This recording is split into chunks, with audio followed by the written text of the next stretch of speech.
Hello, welcome back to reading Letting Go by David Hawkins. Today is chapter 4.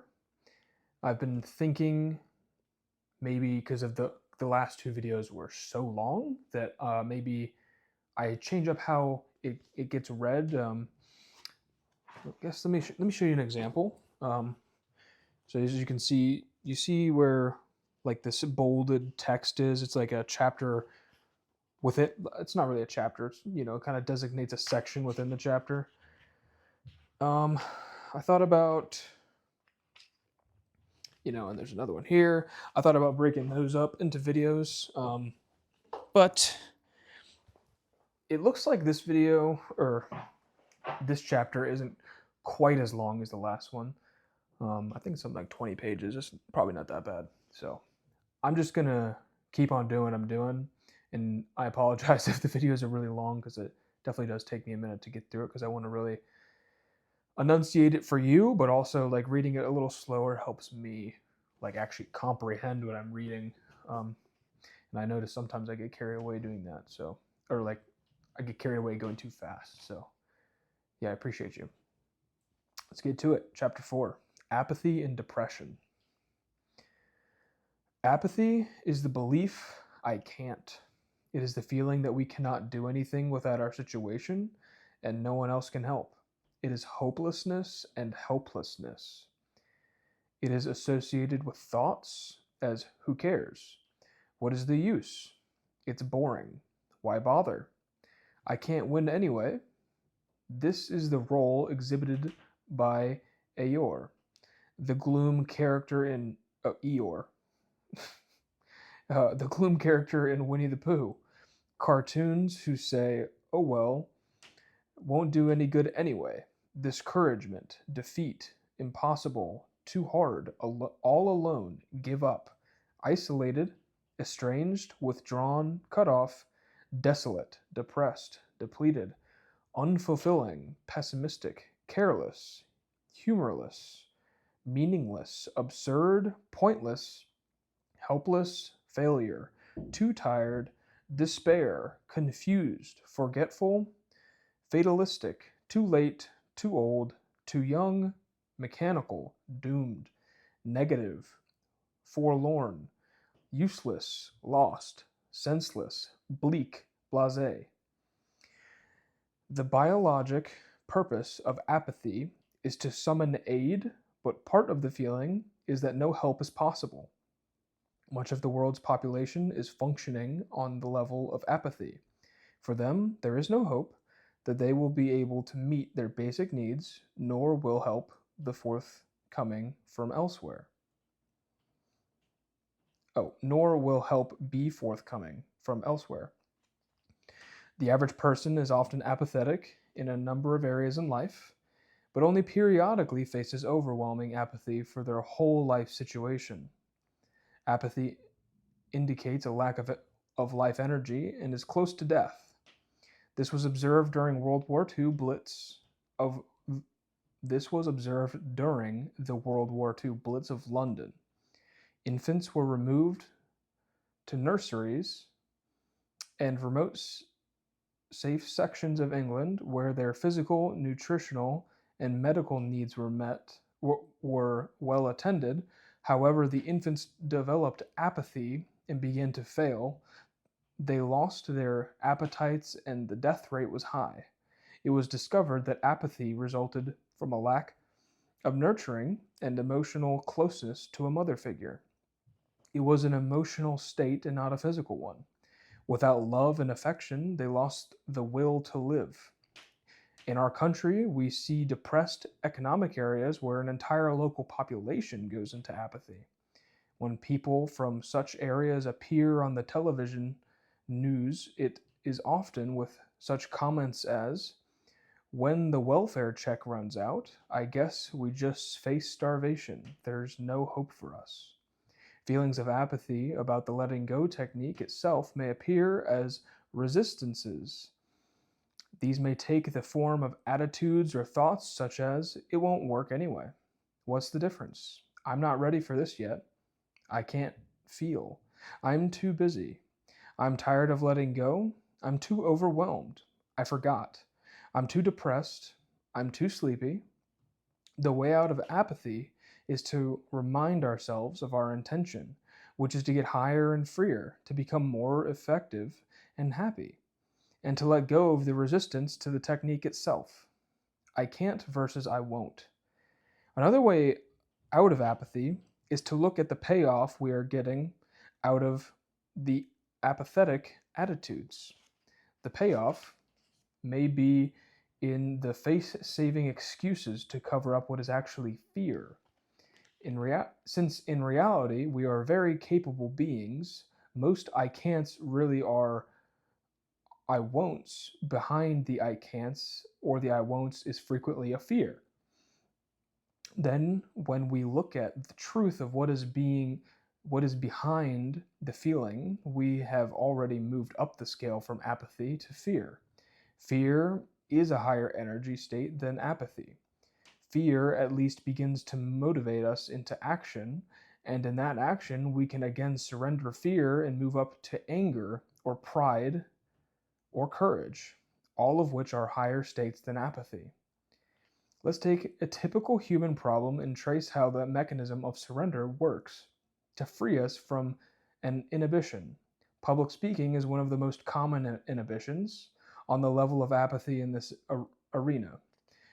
We say, "Oh, I can't possibly speak in public.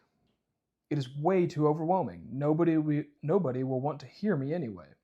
I don't have anything worth saying." If we remind ourselves of our intention, we will see that the apathy is merely covering up fear. Now, the thought of speaking in public is frightening, not hopeless. This brings out a certain clarity. The facts are not that we can't, but merely that we are afraid. As this fear comes up and is let go, we become aware of the fact that we have a desire to do the very thing that we fear. Now, when looking at the desire, which is blocked by fear and perhaps compounded by some grief over lost opportunities in the past, anger arises. At this point, we have already moved from apathy to grief to desire and up to anger. In anger, there is much more energy and capacity for action. Anger often takes the form of resentment, such as resentment that we agreed to the public speaking and now feel obligated to do it. There is also anger about our fear, which has blocked accomplishment in the past. And the anger leads to a decision to do something about it. This decision might take the form of a public speaking course.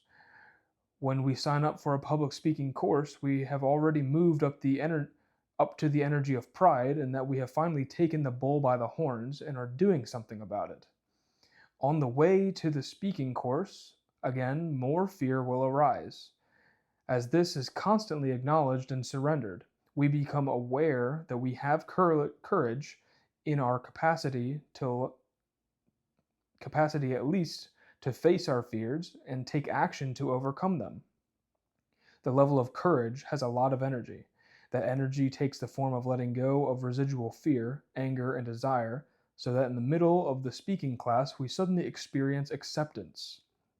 With acceptance, there is freedom from resistance, which had taken the form previously of fear, apathy, and anger. Now we can begin to experience pleasure. There is the self-confidence of acceptance. I can do it.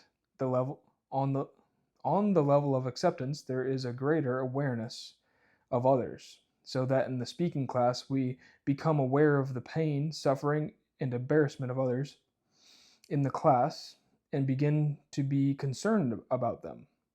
With the emergence of this compassion towards others, there is a loss of self-consciousness. With the emergence of selflessness come moments of peace. On the way home from the class, we experience an inner contentment, a feeling that we have grown, that we have shared with others. In the experience of sharing, we have forgotten ourselves for a few moments and have been more concerned with the happiness of someone else. We take pleasure in the accomplishments of others. In this state, there is a transforming grace.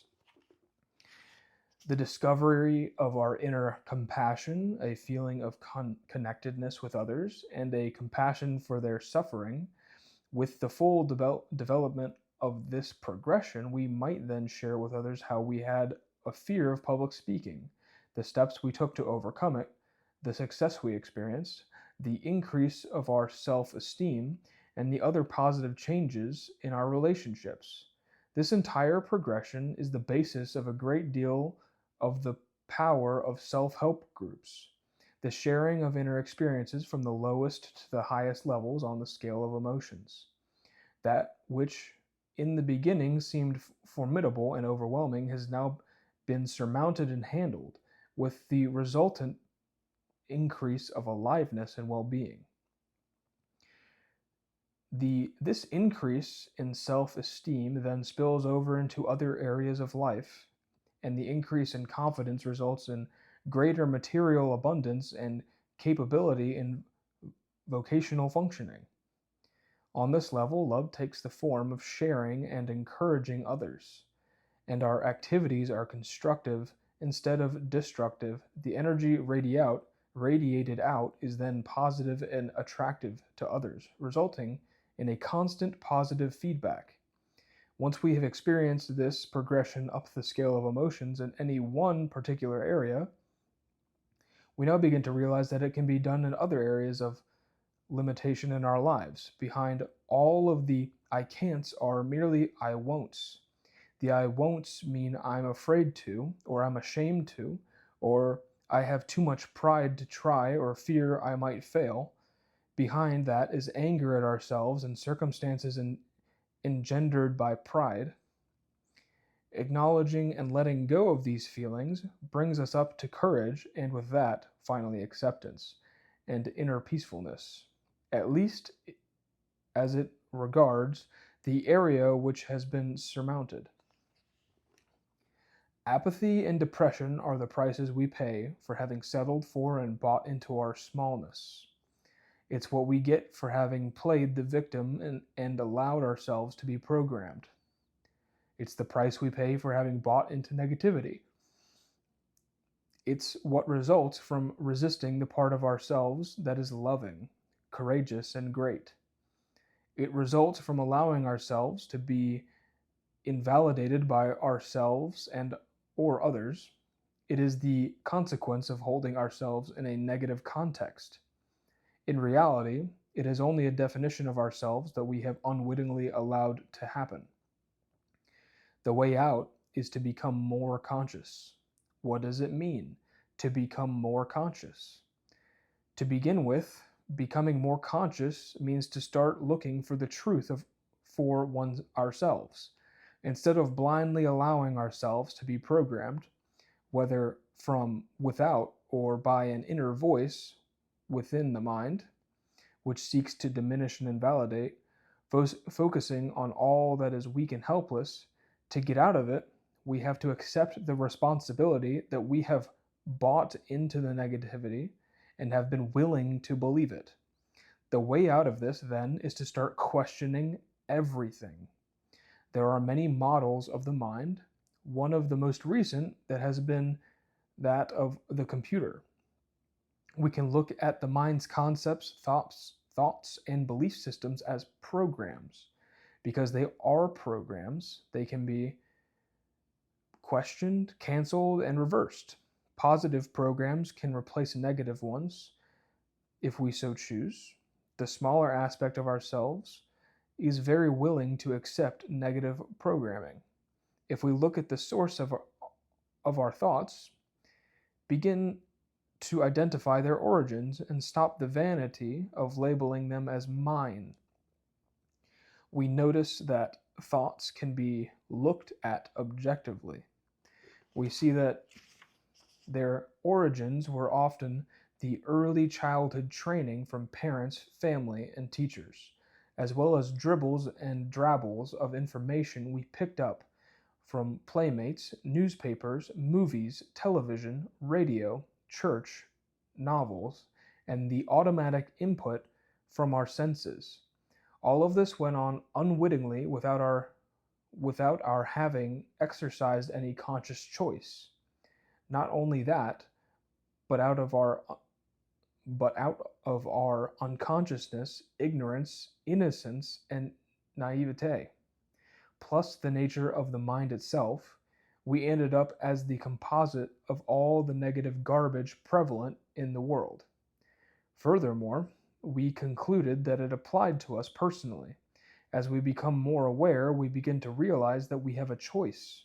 We can stop giving authority to all the mind's thoughts, begin to question them, and to find out if there is really any truth in them for ourselves. The feeling state of apathy is associated with the belief, I can't.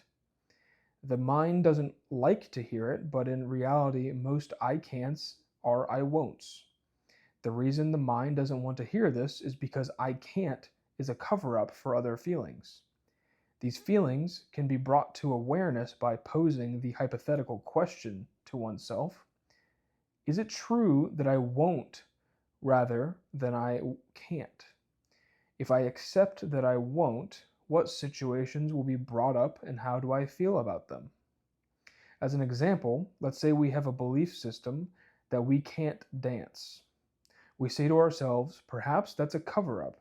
Maybe the truth is that I don't want to and I won't. The way we can find out what the feelings are is to envision ourselves as going through the process of learning to dance. As we do that, all of the associated feelings now start to come up. Embarrassment, pride, awkwardness, the sheer effort of learning a new skill, and the reluctance about the time and energy involved. As we replace I can't and with I won't, we uncover all these feelings which can then be surrendered. We see that learning to dance means that we have to be willing to let go of pride.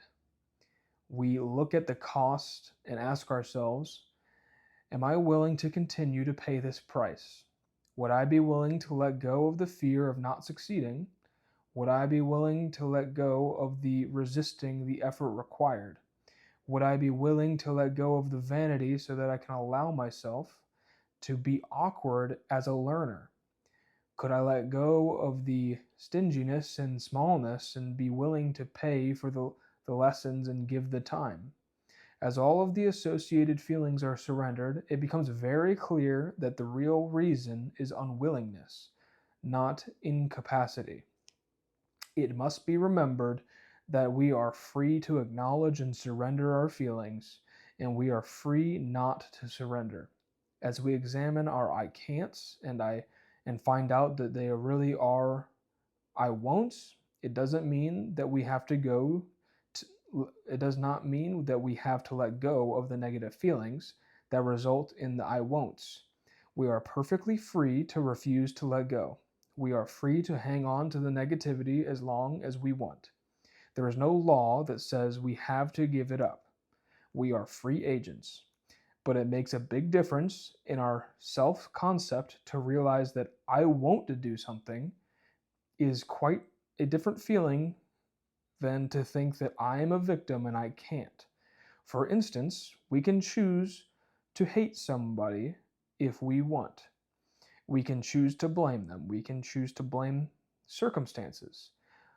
But being more conscious and realizing that we are freely choosing this attitude puts us in a higher state of consciousness and therefore closer to the greater power and mastery than being the helpless victim of a feeling. Blame. One of the biggest blocks to overcome is getting out of depression and apathy is that of blame. Blame is a whole subject in itself. Looking into it is rewarding to begin with. There is a lot of payoffs to blame. We get to be innocent. We get to enjoy self-pity. We get to be the martyr and the victim, and we get to be the recipients of sympathy. Perhaps the biggest payoff of blame is that we get to be the innocent victim and the other party is the bad one. We see this game played out in the media constantly, such as the endless blame games dramatized in a multitude of controversies, mudslinging, character assassinations, and lawsuits. In addition to the emotional payoff, blame has considerable financial benefits. Therefore, It is a tempting package to be the innocent victim, as it is often financially rewarded. There was a famous example of this in New York City many years ago. A public conveyance accident occurred. The people poured out of the front door of the vehicle, then gathered in a small crowd, furnishing their names and addresses for future financial benefit. Bystanders quickly caught on to the game and secretly climbed into the back of the vehicle so that they could then emerge from the front as injured, innocent victims. They hadn't even been in the accident, but they were going to collect a reward. Blame is the world's greatest excuse. It enables us to remain limited and small without feeling guilty. But there is a cost, the loss of our freedom. Also, the role of victim brings with it a self-perception of weakness, vulnerability, and helplessness, which are the major components of apathy and depression. The first step out of blame is to see that we are choosing to blame. Other people who have had similar circumstances have forgotten, forgiven, and handled the same situation in a totally different way. We earlier saw the case of Viktor Frankl, who chose to forgive the Nazi prison guards and to see a hidden gift in his experience at the concentration camps. Because others, such as Frankl, have chosen not to blame, that option is also open to us. We have to be honest and realize that we are blaming because we choose to blame. This is true no matter how justified the circumstances may appear to be. It is not a matter of right or wrong. It is merely a matter of taking responsibility for our own consciousness. It is a totally different situation to see that we choose to blame than to think that we have to blame. In this circumstance, the mind often thinks, well, if the other person or event is not to blame, then I must be. Blaming others or ourselves is simply not necessary. The attraction to blame arises in early childhood as a daily occurrence in the classroom, playground, and at home among siblings. Blame is the central issue in the endless court proceedings and lawsuits that characterize our society. In truth, blame is just another one of the negative programs that we have allowed our mind to buy because we never stopped to question it. Why must something always be someone's fault? Why must the whole concept of wrong be introduced to the situation in the first place? Why must one of us be wrong, bad, or at fault? What seemed like a good idea at the time may not have turned out well. That's all. Unfortunate events may have just happened. To overcome blame, it is necessary to look at the secret satisfaction and enjoyment we get out of self-pity. Resentment, anger, and self-excuses, and to begin to surrender all of these little payoffs. The purpose of this step is to move up from being a victim of our feelings to choosing to have them. If we merely acknowledge and observe them, begin to dismantle them, and surrender the component parts, then we are consciously exercising choice. In this way, we make a major move out of the morass of helplessness. It is helpful in overcoming resistance and taking responsibility for our negative programs and feelings to see that they come up from the small aspect of ourselves. It is the very nature of the smallest part of ourselves to think negatively, so there's an unconscious tendency to agree readily to its limited viewpoint. But that's not the whole of our beingness, for outside and beyond the smaller self is our greater self. We may not be conscious of our inner greatness, we may not be experiencing it, but it is there. We will let go of our resistance to it, we can begin to experience it. The depression and apathy, therefore, results from the willingness to hang on to the small self and its belief systems, plus the resistance to our higher self, which consists of all the opposites of the negative feelings. It is the nature of the universe that everything in it is represented by its equal and opposite. Thus, the electron's equal and opposite is the positron. Every force has an equal and opposite counterforce. Yin is compensated for by yang. There is fear, but there is also courage. There is hatred, but its opposite is love. There is timidity, but there is also bravery. There is stinginess, but there is also generosity. In the human psyche, every feeling has its opposite. The way out of negativity is, therefore, the willingness to acknowledge and let go of the negative feelings, and at the same time, willingness to let go of the resisting their positive opposite. Depression and apathy are the result of being at the effect of the negative polarity. How does this work in everyday life? Let's look again at the example of someone's birthday that is approaching quickly. Because of the things that have happened in the past, we have resentments and feel unwilling to do anything for the birthday. Somehow, it just seems impossible to get out and shop for the birthday present. We resent having to spend the money. The mind conjures up all kinds of justifications. I don't have time to shop. I can't forget how mean she was. She should apologize to me first. In this case, the two things are operating.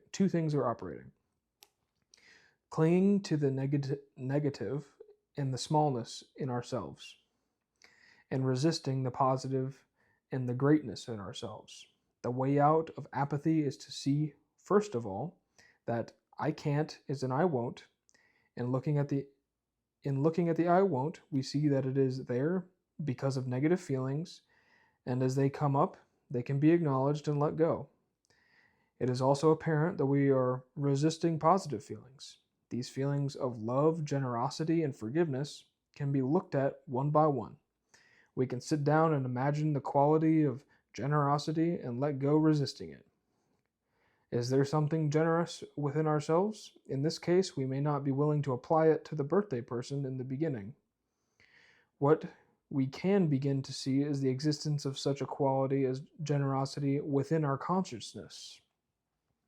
We begin to see that as we let go of resisting the feeling of generosity, there is generosity. We do, in fact, enjoy giving to others under certain circumstances.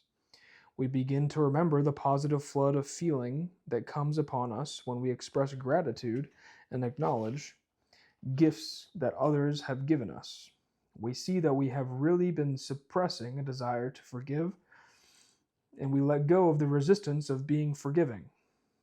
There emerges the willingness to let go of the grievance.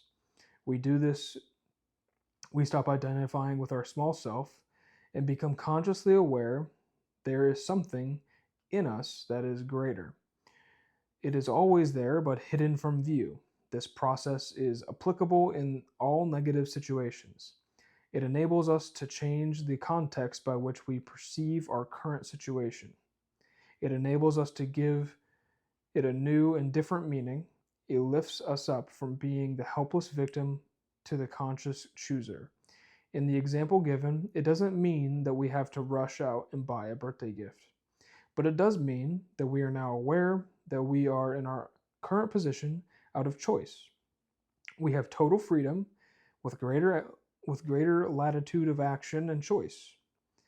This is a much higher state of consciousness than the helpless victim who is trapped by a past resentment. One of the laws of consciousness is we are only subject to a negative thought or belief if we consciously see that it applies to us. We are free to choose not to buy into any negative belief system. How does this work in everyday life? Let's take a common example. The newspapers report unemployment is at a record high. The television news commentator states, no jobs are available. At this point, we are free to refuse to buy into the negative thought form. We can say instead, unemployment does not apply to me. By refusing to accept the negative belief, it now has no hold over our own life. Examples from personal experience reveal that during periods of high unemployment, such as after World War II, there was no problem getting a job.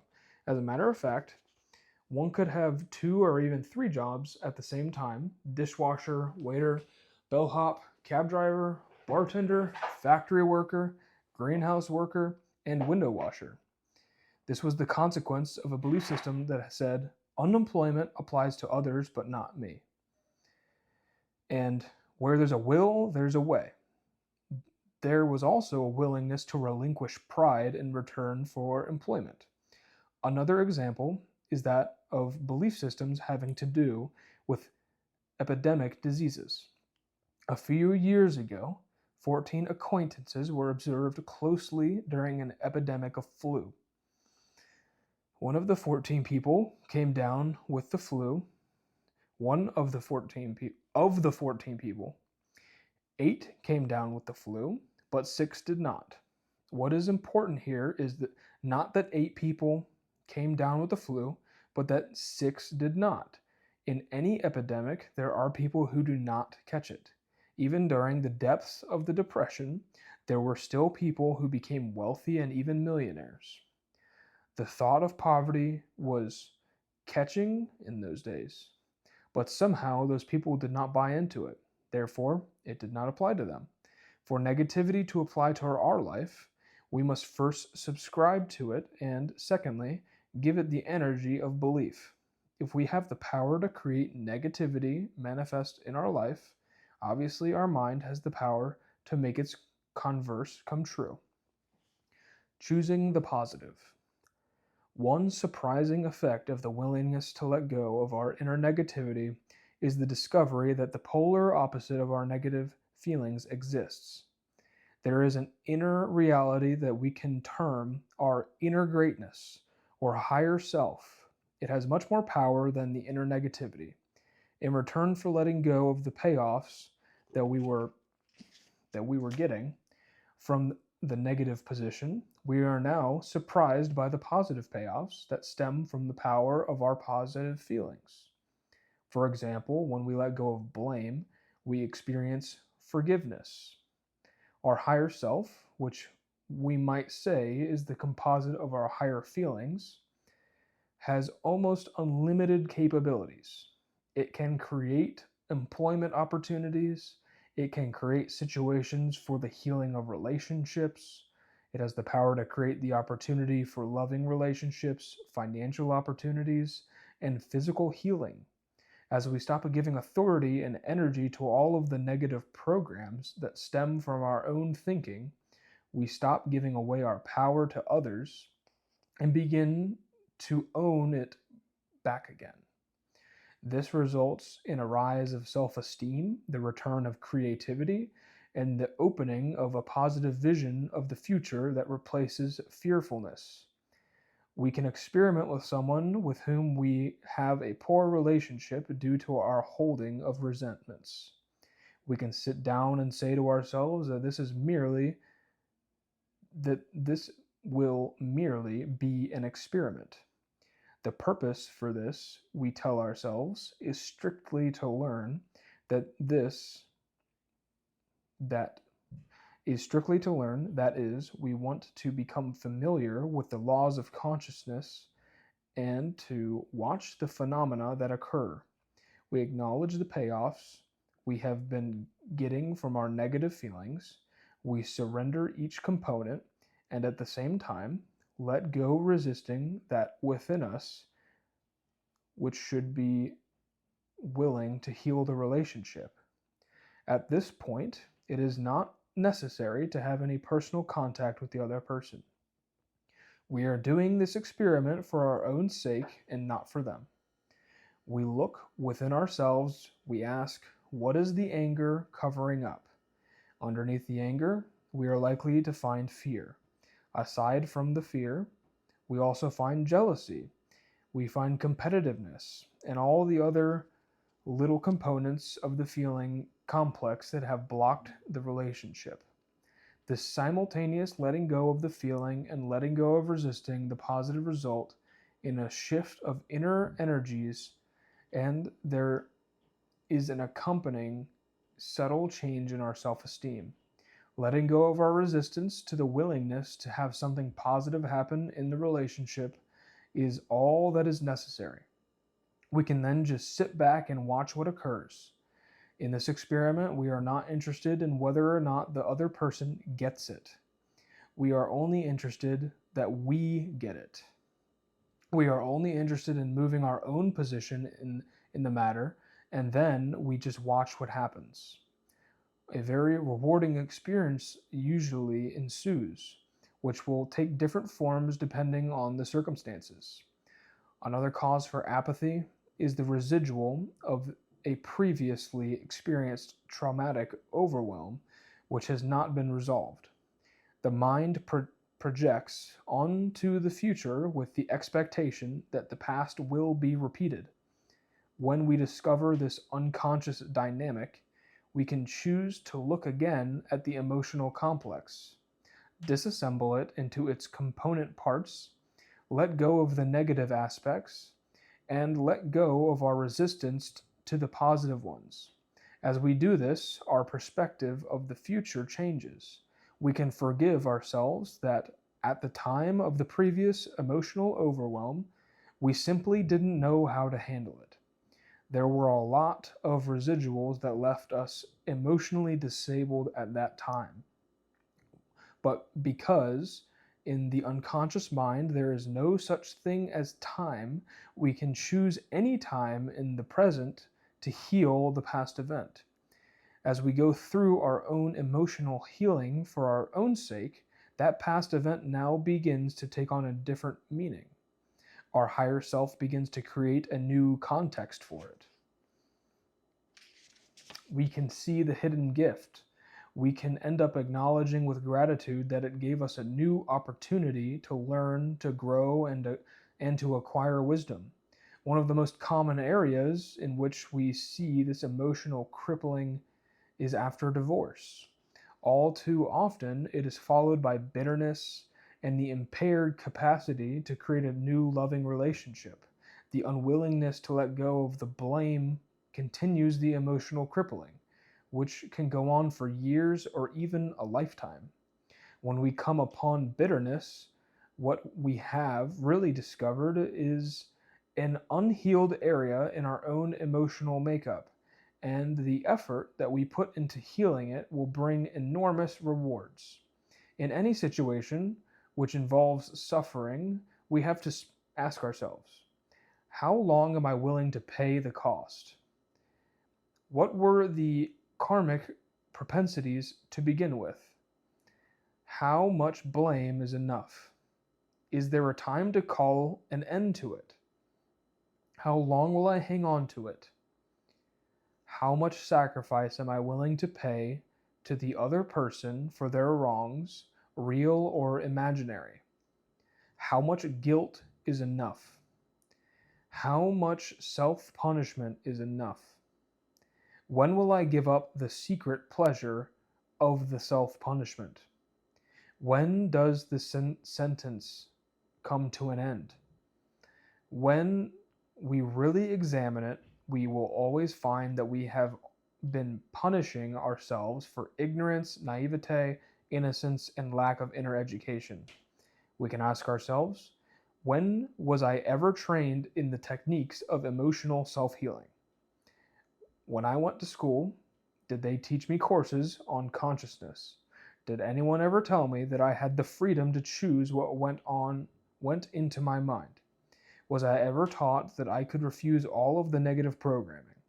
Did anybody ever tell me the laws of consciousness? If not, why beat ourselves up about having innocently believed certain things?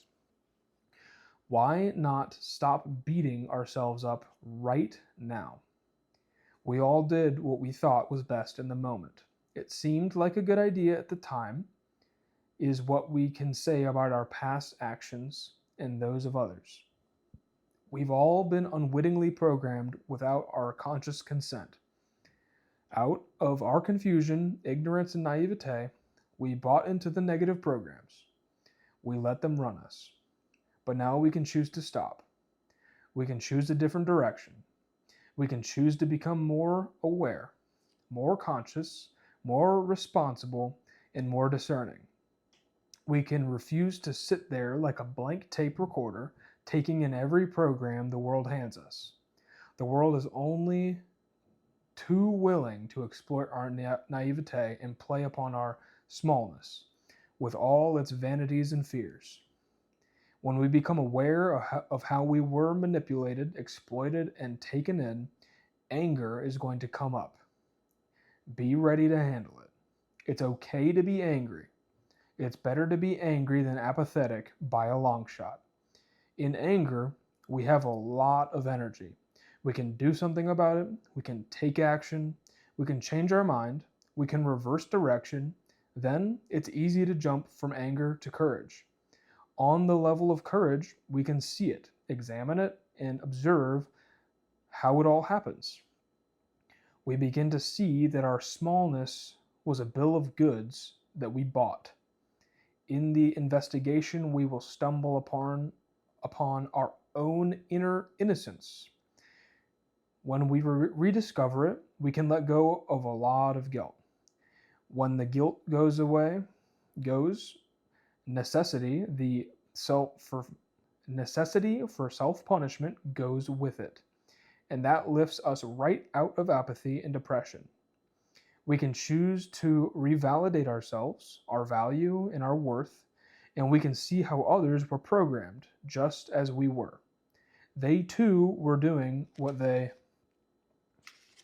thought was best at the time. We don't have to blame them or ourselves anymore. We can give up the whole blame game as obsolete and ineffectual.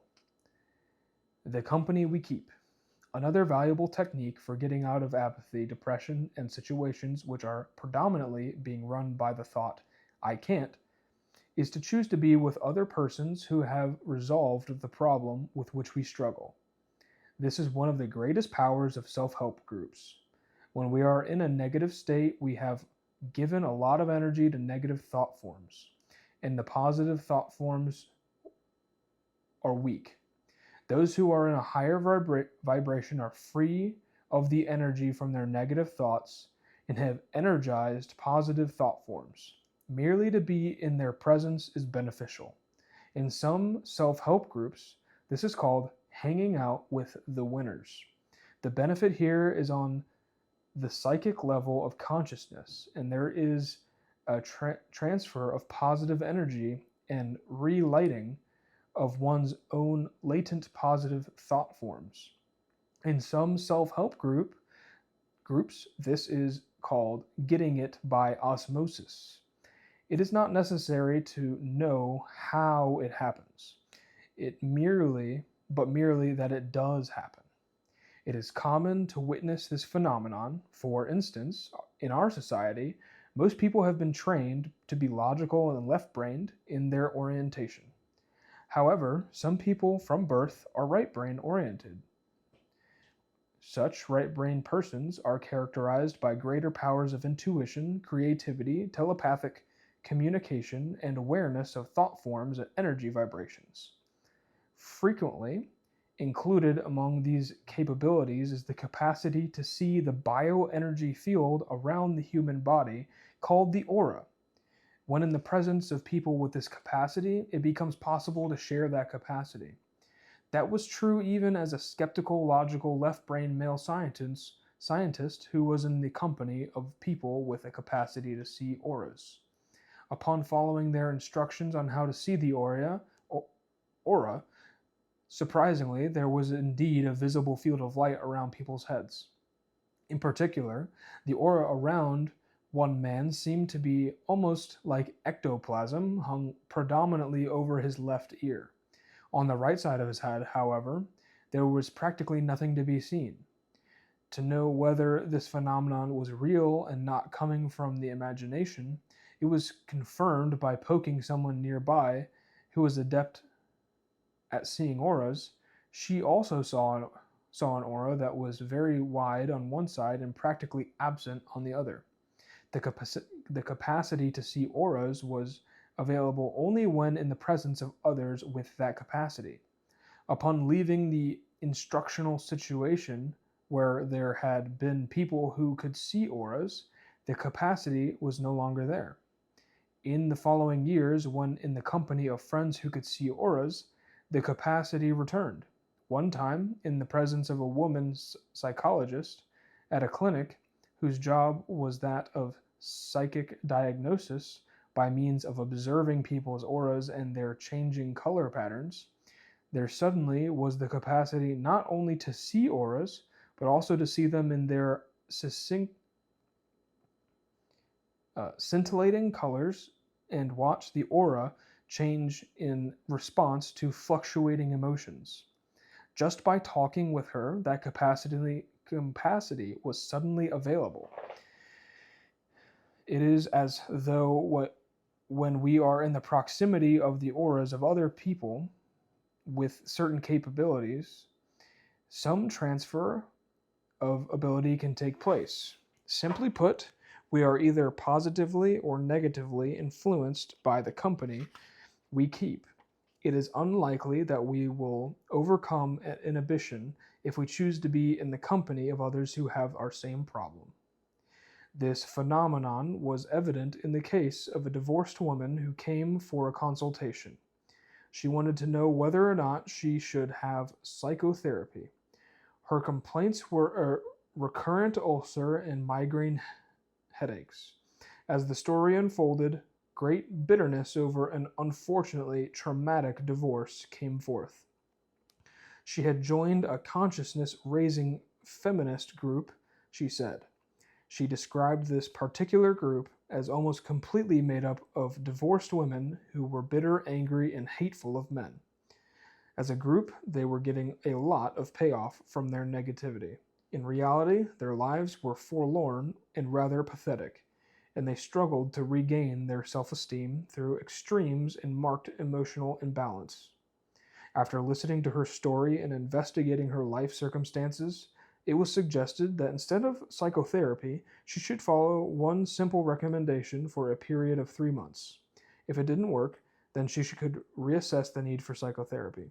The recommendation was merely to discontinue her association with the group and with her bitter divorced friends, and instead seek the company of people who had successfully reestablished relationships despite former divorces. At first, she resisted and claimed that she had nothing in common with these group members. Then she acknowledged 2 basic facts. First, it was far more energy-saving to foster relationships with positive people. Secondly, one of the laws of consciousness is that like goes to like. Bitterness attracts bitterness, whereas love attracts love. She asked herself, where has my bitterness taken me? Have I gotten anything out of it that is positive and helpful? As time progressed, she stopped spending time with her group and began to pursue relationships with healthier, more balanced people. In the company of happier people, she had an exhilarated awareness of how much negativity she was holding inside of herself. She began to be aware that she was consciously holding negativity and choosing to hold it. And she began to look at the cost of such negativity. Her whole social life changed. She became smiling and happier. Her migraine headaches disappeared. Eventually, she fell in love again and joked that falling in love was the best cure she had ever discovered for an ulcer. If we find ourselves in the state of apathy, we can discover the underlying program by asking ourselves what we are trying to prove. Are we trying to prove that life is rotten, that this is a hopeless world, that it wasn't our fault, that one can't find love, that happiness is impossible? What are we trying to justify? How much are we willing to pay to be right? As we acknowledge and let go of the feelings that arise in response to these questions, the answers begin to appear. That was chapter 4.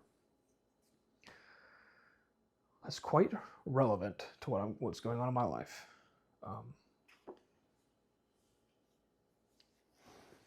The entire time I was reading that, I was like, oh, there's another thing, there's another thing, there's another thing, just over and over.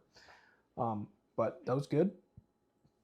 Highly recommend you pick up this book. I got it on Amazon for like $10. Pick it up and follow along.